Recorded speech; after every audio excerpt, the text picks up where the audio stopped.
रश्मि की शादी को 5 साल हो चुके थे। बाहर से सब कुछ सामान्य दिखता था। एक पढ़ी लिखी औरत, एक स्थिर नौकरी वाला पति, सम्मानित परिवार, लेकिन भीतर एक खालीपन था जो हर दिन गहरा होता जा रहा था। रश्मि को लगता था कि उसका पति रमेश अब उसे देखता नहीं है, सुनता नहीं। बातचीत सिर्फ ज़रूरत तक सिमट गई थी।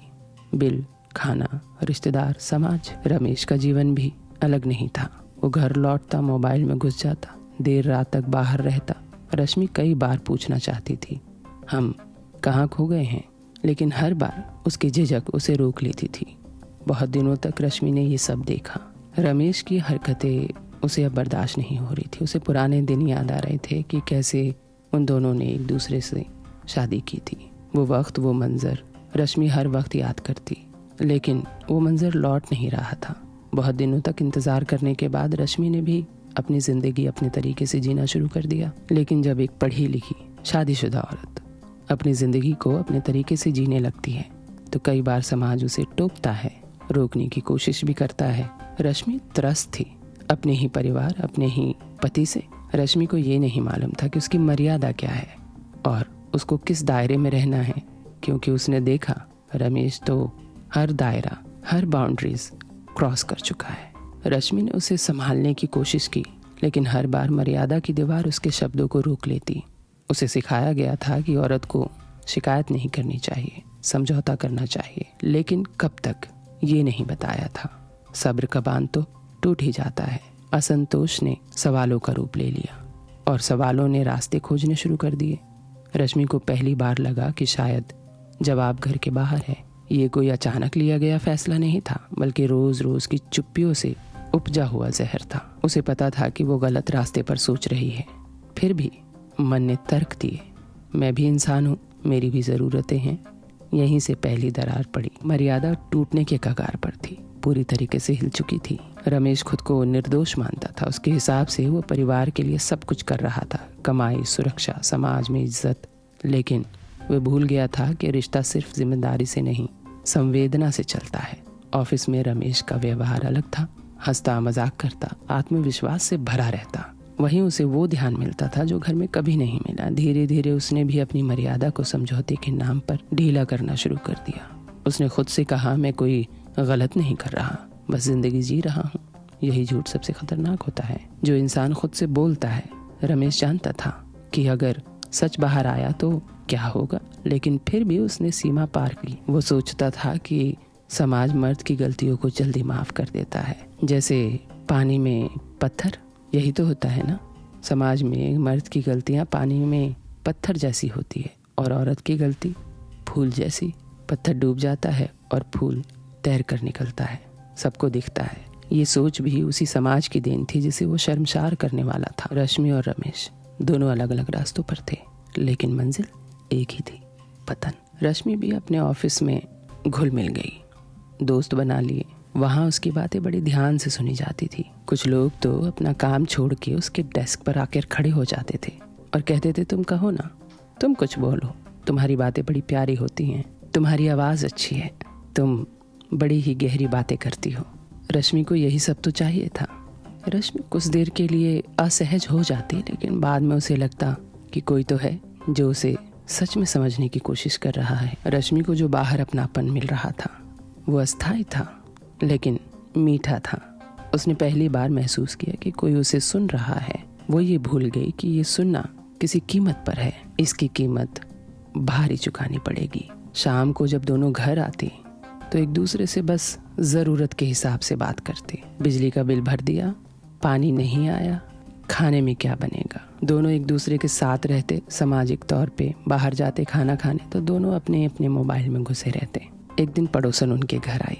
उसने कहा, तुम दोनों कितने सभ्य हो, कभी लड़ाई नहीं होती, दोनों ऑफिस जाते हो, घर आते हो, बाहर खाना खाने भी जाते हो, कितने समझदार और सुलझे हुए हो। क्या तुम दोनों के बीच कभी तकरार नहीं होता, कभी लड़ाई नहीं होती जैसे मियाँ बीवी में होती है। रश्मि ने रमेश को देखा और कहा, लड़ाई के लिए हमारे बीच प्रेम भी तो होना चाहिए। रमेश मोबाइल में गुम था, पर उसके कान सुन रहे थे। रमेश ने रश्मि की तरफ देखा और कहा, मैं सब कुछ तो पूरा करता हूँ और वैसे भी जाहिल लोग लड़ाई करते हैं, हमारे बीच लड़ाइयाँ नहीं होती, और आप इस तरह की बातें रश्मि के कानों में न डाला करो। इतना कह के रमेश फिर से मोबाइल में लग गया। रश्मि को रमेश का मोबाइल देख के उन्स होती थी, लेकिन वो फिर सोचती थी कि ठीक ही है, ये न मेरे रास्ते आता है न मैं इसके। रश्मि की दोस्ती हो गई थी अपने एचआर से। कंपनी का एचआर भी शादीशुदा था। रश्मि और एचआर के बीच में अभी सिर्फ बातें ही चल रही थी, और उधर रमेश ने अपनी हदें पार कर चुका था। रमेश की कई गर्लफ्रेंड थी, अपने ही ऑफिस में, ऑफिस के बाहर भी, फेसबुक पे भी, मतलब वो इन्हीं कामों में बिजी था।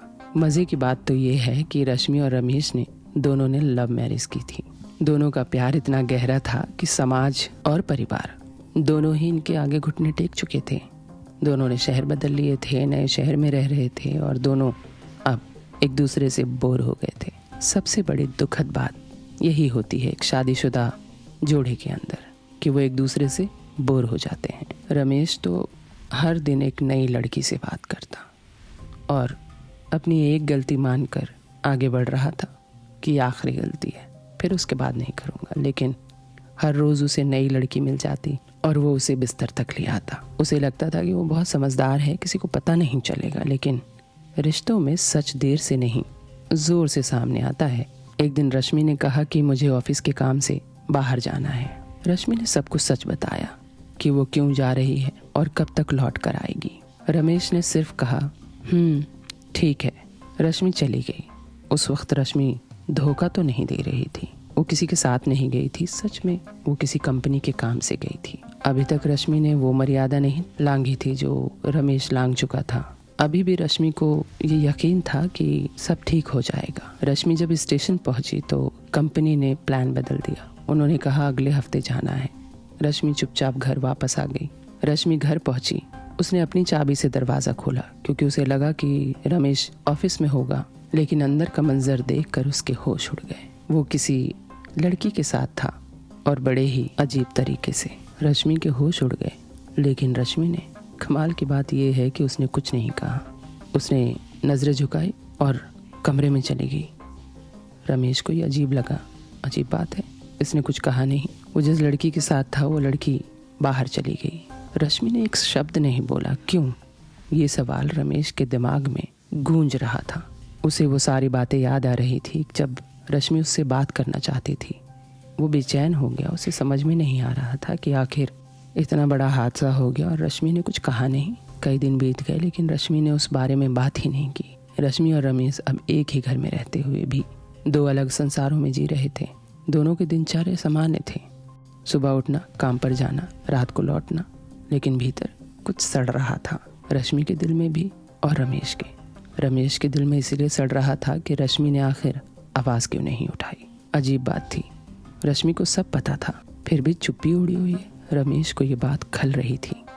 रश्मि को जो अपनापन बाहर मिला वो अस्थायी था। वो जानती थी कि सामने वाला इंसान कोई भविष्य नहीं है, लेकिन अभी तक उसने अपनी हद पार नहीं की थी। लेकिन उसने रमेश को इस तरह पकड़ने के बाद भी कुछ नहीं कहा।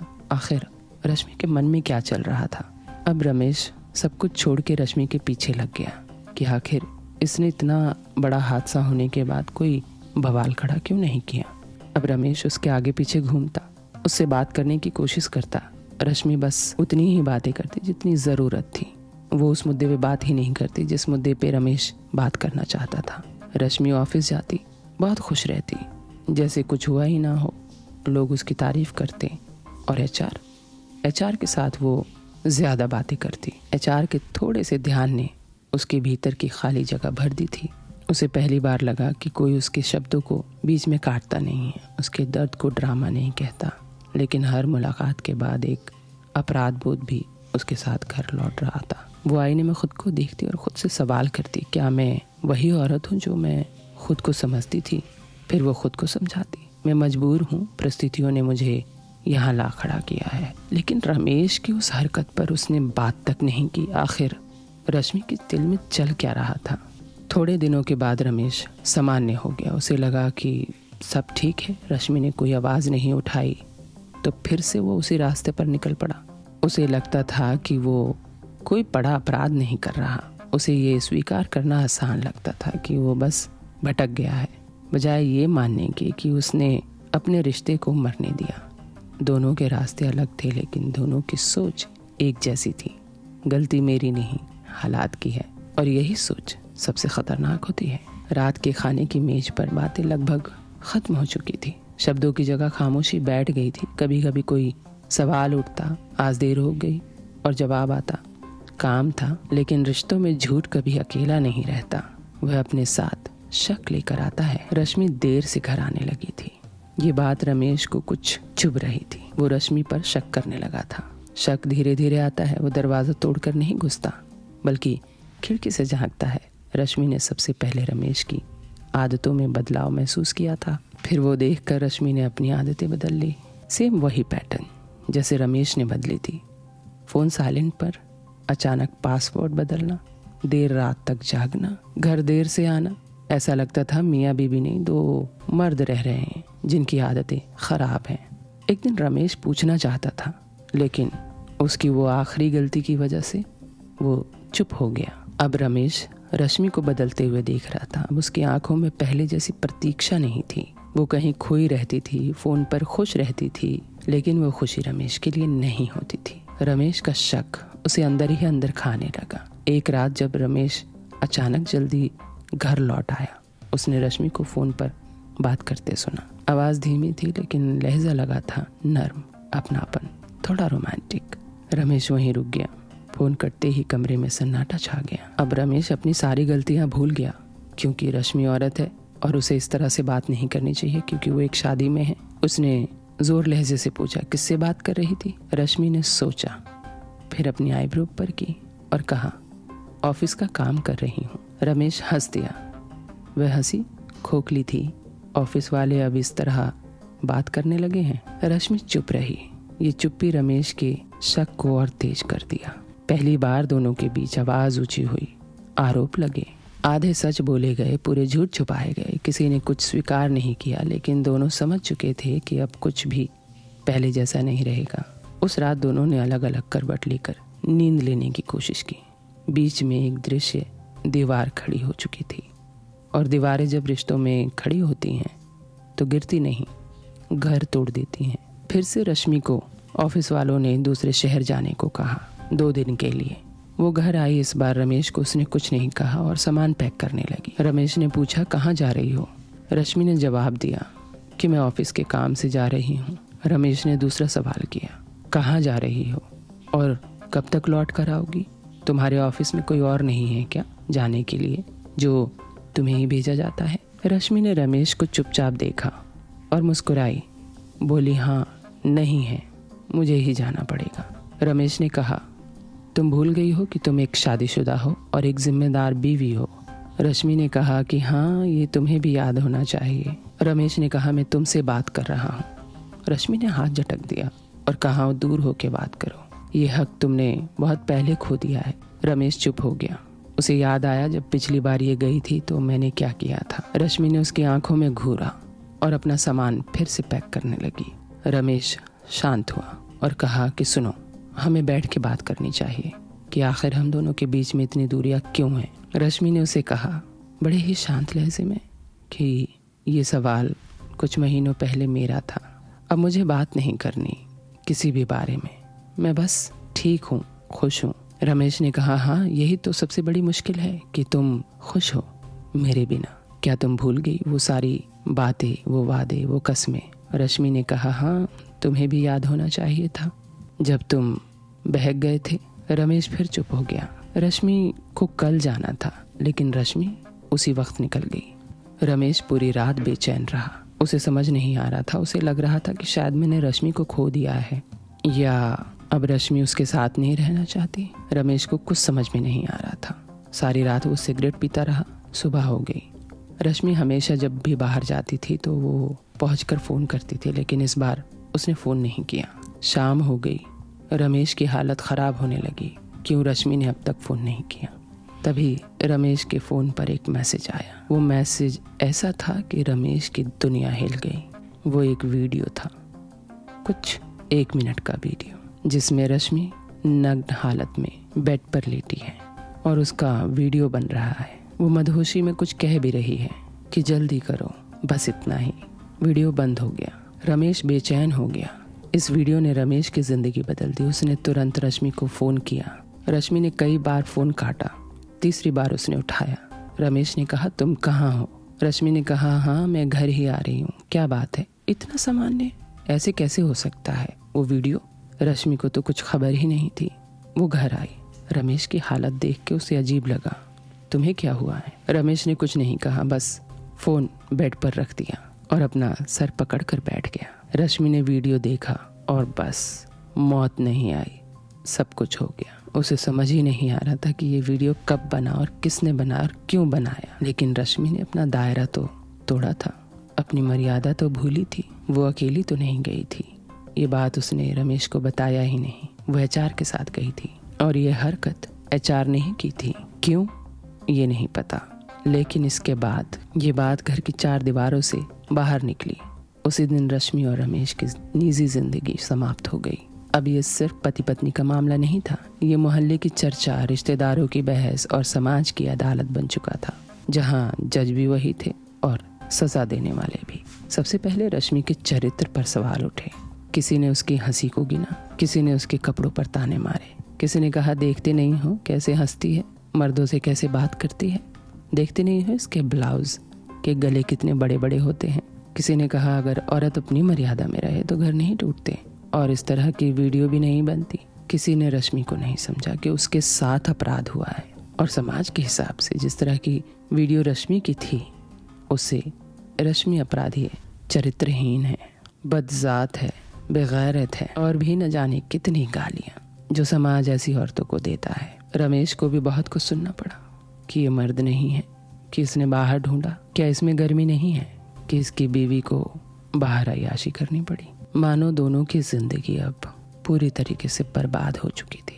अब रश्मि के ऑफिस से भी फोन आ गया था कि तुम्हें कल से आने की जरूरत नहीं, तुम जिस फिल्मों में काम करने लगी हो तुम वहीं पे काम करो। रमेश के ऑफिस से भी फोन आ गया कि रमेश के भी दोस्त उसे फोन करने लगे कि तुम क्या हमें पूरा लिंक शेयर कर सकते हो। दोनों को लग रहा था कि शर्म से वो दोनों मर जाएंगे। समाज उन्हें ताने मार रहा था और वो एक दूसरे को मुंह नहीं दिखा पा रहे थे। रश्मि अपने ही घर में अपराधी बना दी गई। उसकी माँ चुप थी लेकिन आंखों में शर्म थी, बेटी के लिए नहीं समाज के लिए। पिता ने सर झुका लिया जैसे उन्होंने कोई अपराध कर दिया हो। रमेश के परिवार ने उसे समझाया, थोड़ा संभल जा, मामला दबा दे। किसी ने रमेश को नहीं कहा कि तुम गलत हो। समाज ऐसी अदालत है कि ऐसे मामलों में वो सिर्फ जज होती है, वकील नहीं। आखिरकार रमेश थक गया और वो पुलिस के पास गया। पुलिस को सारी बात बताई, वीडियो भी दिखाई। रश्मि भी साथ में थी। वो नजरें नहीं मिला पा रही थी लेकिन मदद मांगने के लिए उसे जाना ही पड़ा। पुलिस ने छानबीन की तो पता चला एचआर ऐसा कई लड़कियों के साथ कर चुका है। वो वीडियो बनाता है और पॉर्न साइट पे डालता है, क्योंकि उस साइट पे डालने के उसको अलग से पैसे मिलते थे। ऑफिस की कई लड़कियों के साथ ऐसा वो कर चुका था। जब लड़कियों को ये बात पता चलती तो वो सिर्फ काम छोड़ के चली जाती, पर एचआर अब तक पकड़ा नहीं गया था। लेकिन रश्मि और रमेश ने मिलकर उसकी शिकायत दर्ज की। पुलिस ने एचआर को धर लिया। पूछताछ में उसने सारी बात बताई कि वो ये सब कब से कर रहा है और क्यों। रश्मि ने पुलिस से मिन्नतें की और कहा, कबूल किया कि मैं गलत रास्ते पे भटक गई थी लेकिन मुझे नहीं पता था कि वो ऐसा आदमी है। रश्मि ने कहा, मेरी मदद कीजिए और ये वीडियो इंटरनेट से हटवा दीजिए। पुलिस ने रश्मि की मदद की और वीडियो हटाने की कोशिश की। रश्मि और रमेश ने, उसके परिवार ने थोड़ी राहत भरी सांस ली। उस दिन रश्मि को पहली बार एहसास हुआ कि समाज औरत को इंसान नहीं, उदाहरण मानता है, या तो आदर्श या चेतावनी। रश्मि को सारी बातें याद है कि अगर रमेश ऐसा न करता तो वो वहां तक न पहुंचती। इस अदालत में कोई वकील नहीं था, सिर्फ फैसले थे और फैसले पहले से तय थे। इस हादसे के बाद घर अब घर नहीं रहा था। जहाँ कभी चाय की खुशबू और हंसी गूंजती थी, अब बोझ से भरी हुई थी। दीवारें सवाल सुनती थी और फर्श आंसू। रश्मि और रमेश अब एक दूसरे को देख भी नहीं पाते थे। हर नजर में आरोप था, हर खामोशी में चीख। दोनों जानते थे कि उन्होंने गलतियां की है, लेकिन अब सुधार की जगह नहीं बची थी। माँ बाप इस टूटन के सबसे खामोश शिकार थे। रश्मि की माँ हर दिन खुद से पूछती, कहाँ चूक हुई। रमेश के पिता बस चुप रहते, जैसे शब्दों ने उनका साथ छोड़ दिया हो। और रिश्तेदार तो 2 खैमों में बट गए थे। कोई रश्मि को दोष देता, कोई रमेश को और कोई पूरे खानदान को। इस रिश्ते में चूक हुई दोनों से। दोनों ने मर्यादा को हल्के में लिया। सबसे दर्दनाक बात ये थी कि घर में अब भरोसा नहीं था। जो रिश्ता कभी सुरक्षा देता था वही डर और शर्म बन गया था। रश्मि अब बाहर नहीं जाती थी। वो समझ चुकी थी कि जिसने उसे सुना था वो उसे संभाल नहीं सकता था। वो बस एक भ्रम था, एक अस्थायी सहारा और पूरी जिंदगी की बदनामी। एक अजीब घुटन भरी जिंदगी दोनों जी रहे थे। फिर दोनों ने एक दिन फैसला लिया अलग होने का। लेकिन दोनों के माता पिता ये नहीं चाहते थे।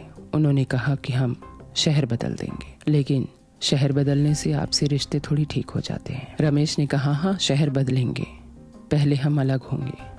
और दोनों अलग हो गए और दोनों ने शहर भी छोड़ दिया। दोनों अलग अलग शहरों में रहते हैं। कोई उनको नहीं जानता और वो अब किसी को जानना नहीं चाहते। इस कहानी में गलती किसकी थी, रमेश की या सिर्फ रश्मि की, या दोनों गलत थे? दोनों ने अपनी मर्यादा लांघी थी। आप लोग बताइए, और ये भी बताइए कि मेरी कहानियाँ कैसी लगती हैं। और इसी तरह की कहानी सुनने के लिए मेरे चैनल को ज़रूर सब्सक्राइब कीजिएगा। तब तक के लिए खुश रहिए, स्वस्थ रहिए, मस्त रहिए और हाँ, मुझे सुनते रहिए। धन्यवाद।